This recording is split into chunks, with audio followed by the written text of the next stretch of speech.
नमस्कार, मैं एसवी भारद्वाज आपका पुनः स्वागत करता हूं। दोस्तों, जैसा कि आप टाइटल देख रहे हैं, होनी अनहोनी और अकस्मात कुछ ना कुछ आपके लिए नवंबर के महीने में खास होने वाला है। हम उन तिथियों की बात करने जा रहे हैं। होनी अनहोनी सीरीज के तहत हम अक्सर कुछ ऐसे डेट्स बताते हैं, कुछ ऐसे दिन बताते हैं जो आपके लिए बहुत खास और महत्वपूर्ण रहते हैं। यहाँ पर शुभ समाचारों का तांता लग सकता है, किसी को बड़ा धन लाभ हो सकता है। इस तरह की तिथियों में किसी का कोई महत्वपूर्ण कार्य सिद्ध होने के योग बनते हैं। दोस्तों, जिस योग की मैं बात करने जा रहा हूँ, जिस ग्रह गोचर की बात करने जा रहा हूँ, जो ग्रहों के संबंध की बात करने जा रहा हूँ, वह 3-4 महीने में एक बार घटित होता है। हर बार घटित नहीं होता। ये तो एक पहलू है इस वीडियो का। दूसरा पहलू जो उतना ही महत्वपूर्ण है, जिसकी चर्चा हमने नवंबर के राशिफल में नहीं की, इस बार संक्षेप का मासिक राशिफल था। तो चलिए उस पहलू के ऊपर भी पहले गौर करते हैं, जो दूसरे पहलू के साथ जुड़ा हुआ है। पहला इम्पोर्टेंट जो गोचर का जो राजयोग बन रहा है आपके लिए नवंबर के महीने में, वह दोस्तों शुक्र के कारण ही बन रहा। शुक्र, जी हाँ दोस्तों, आपके लगन के मालिक लगन में है। आप तो कहेंगे ये तो राजयोग कारक है।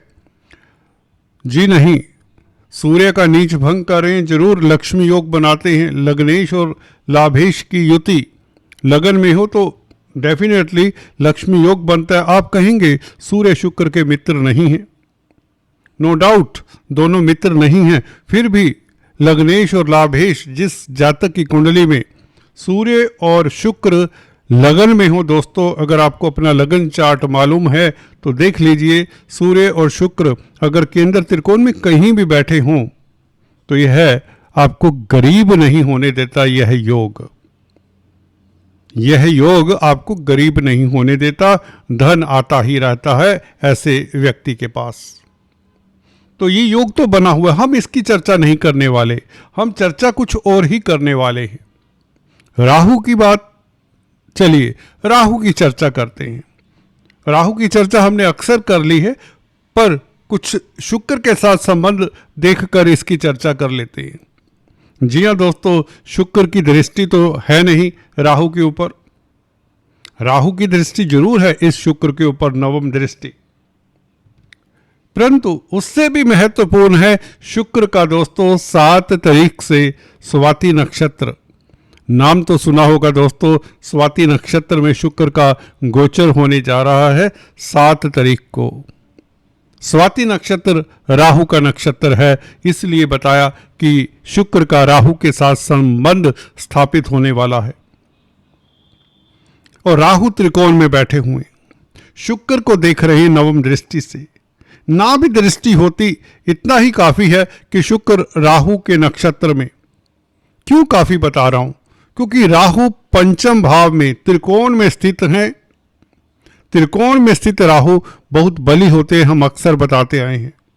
खासकर ये शनि की राशि में है और शनि आपके लिए योग कारक भी है, और अभी भी इस गोचर में भी 6ठे भाव में भी जो बैठे हैं तो राजयोग कारक हैं। शनि आपके लिए रीढ़ की हड्डी का कार्य कर ही रहे हैं तुला लगन, तुला राशि के लिए। दोस्तों आपको बताना चाहता हूं, अगर आपको अपना लगन मालूम है तो यह चर्चा लगन से भी देख सकते हैं।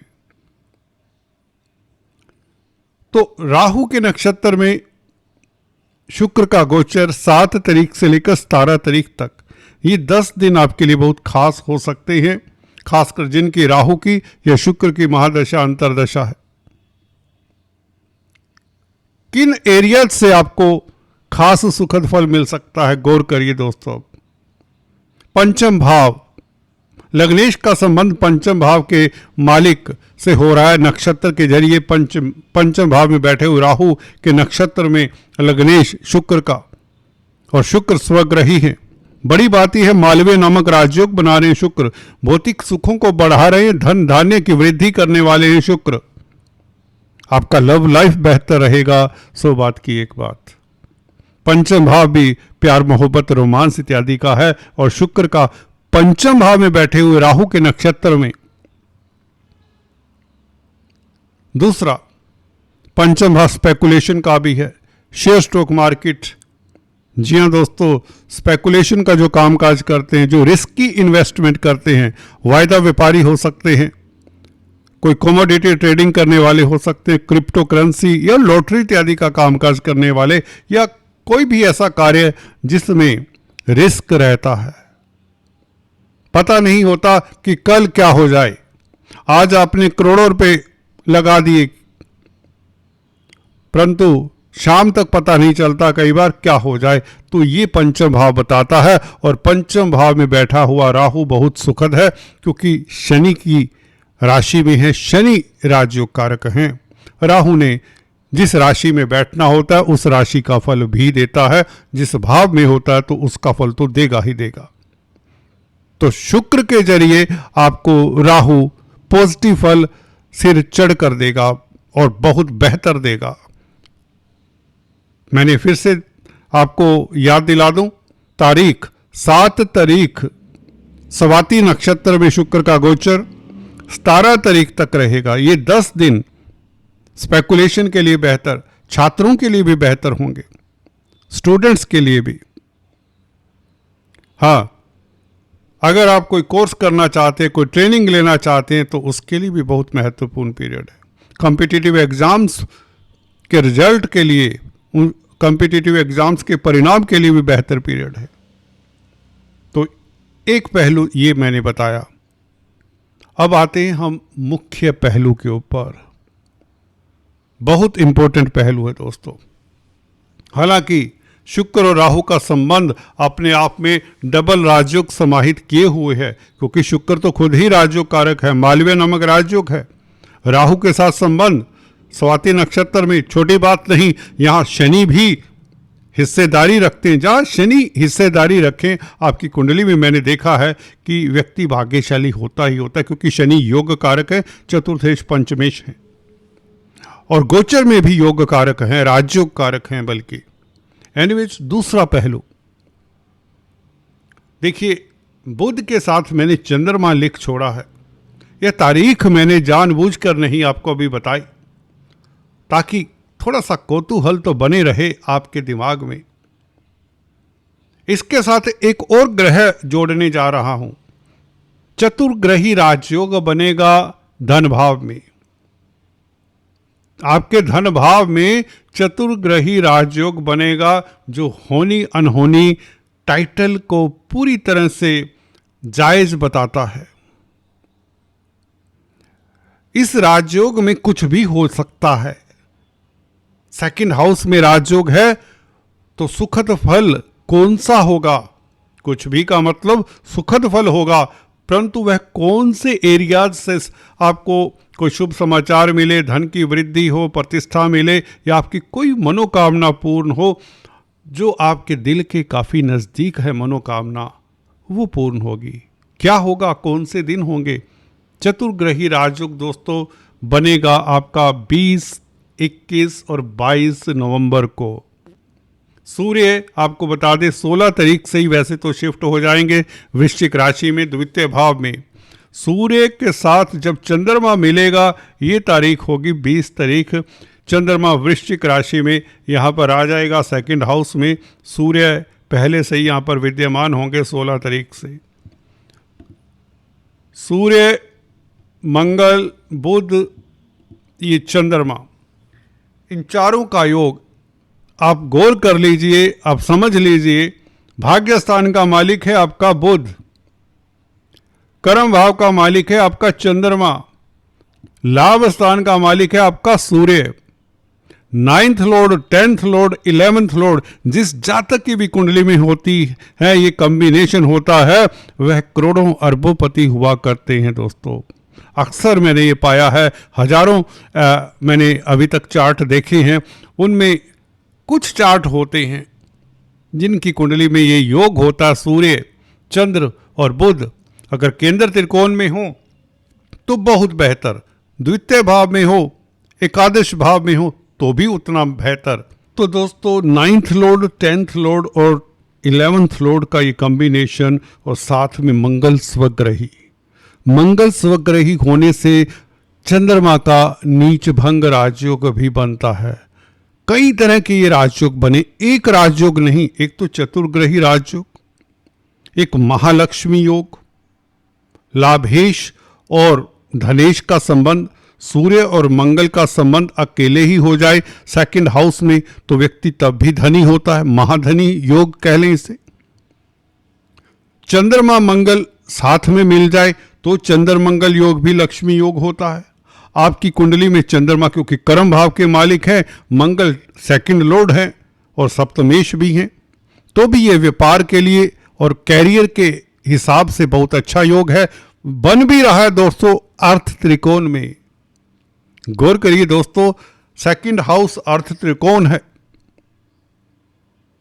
तो यहां पर एक तो मंगल से चंद्रमा का नीच भंग राजयोग, चंद्र मंगल योग, बुध सूर्य चंद्रमा के कारण अखंड साम्राज्य योग, और मंगल के साथ होने से दोस्तों महालक्ष्मी योग, महाधनी योग। तो एक ही युति से यहां पर कई सारे राजयोग बन जाते हैं सेकंड हाउस में।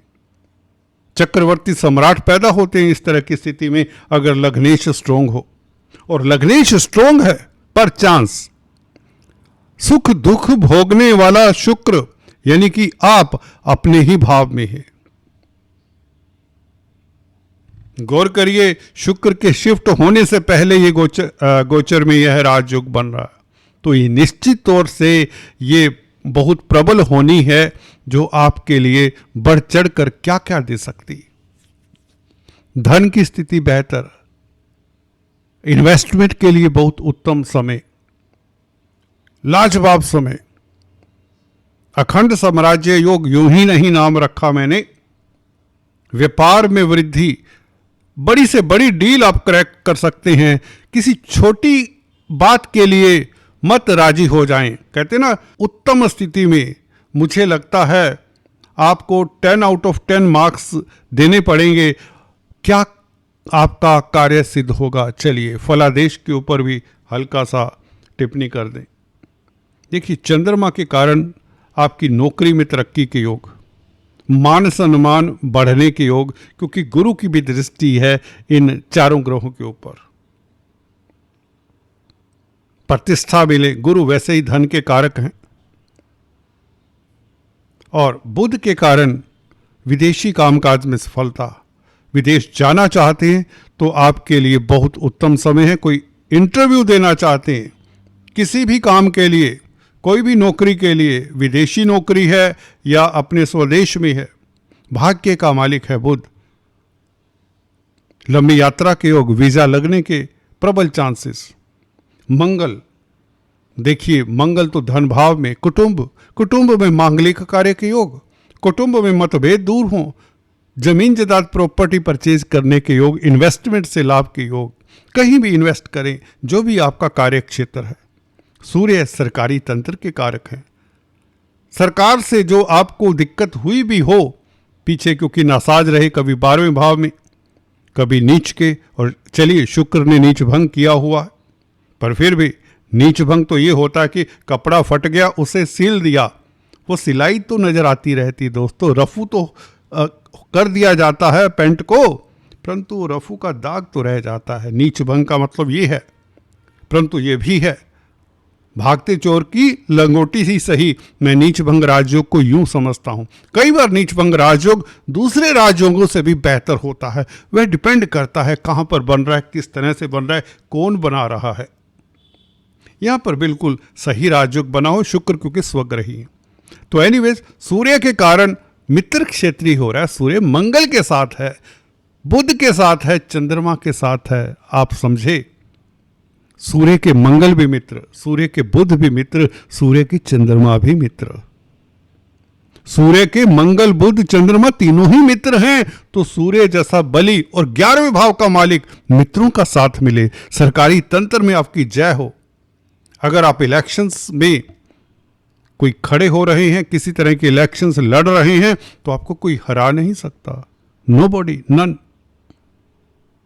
भाई बहनों का साथ मिले, भूमि पुत्र मंगल, भूमि से संबंधित कामकाज में सफलता, अथाह सफलता, अथाह धन लाभ, लॉटरी से विंडफॉल के योग बनते हैं, स्पेकुलेशन से लाभ के योग बनते हैं, क्योंकि शनि बहुत अच्छी स्थिति में, राहु पंचम भाव में, मैंने बताया ही बहुत अच्छे हैं। वैसे भी बुध आपको बता दें कुछ दिन तो शनि के नक्षत्र में रहेंगे, अनुराधा में। अनुराधा नक्षत्र में बुध आपको बता दें 20 तारीख तक रहने वाले। ये अपने आप में अजब स्थिति है। शनि आपके लिए योग कारक हैं, बुध मित्र हैं शनि के, मंगल भी अनुराधा नक्षत्र में। तो शनि का देखिए रोल कहीं ना कहीं हर जगह पर है। न्यायाधीश हैं तो वह मूक दर्शक तो नहीं हो सकते। तो इस अवधि में मैं तो यही कहूँगा, ये जो राजयोग बन रहा है इसमें शनि की भी भूमिका है। मंगल बुध दोनों ही शनि के नक्षत्र में।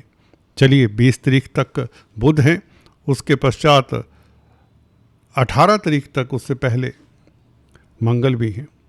एनीवेज उसका इतना प्रभाव पड़े ना पड़े, यहाँ पर युति बहुत बड़ी है, ये ग्रेट है। तो इस अवधि को पूरी तरह से नोट करके मार्क कर लीजिए। 20 से 22 तारीख तो हैं, इवन 7 तारीख से 22 तारीख तक मैं तो कहूँगा। परंतु ये 3 दिन आपके लिए बहुत खास हैं, जब चतुर्ग्रही राजयोग और ये अखंड साम्राज्य योग, महाधनी योग, चंद्र मंगल योग, महालक्ष्मी योग और भी कई योग छुपे होंगे। अगर हम किताबें खोलें तो यहाँ पर 50 योग बन जाते हैं। एनीवेज आज इतना ही। Please do subscribe, like and share. Thanks for watching this video. God bless you.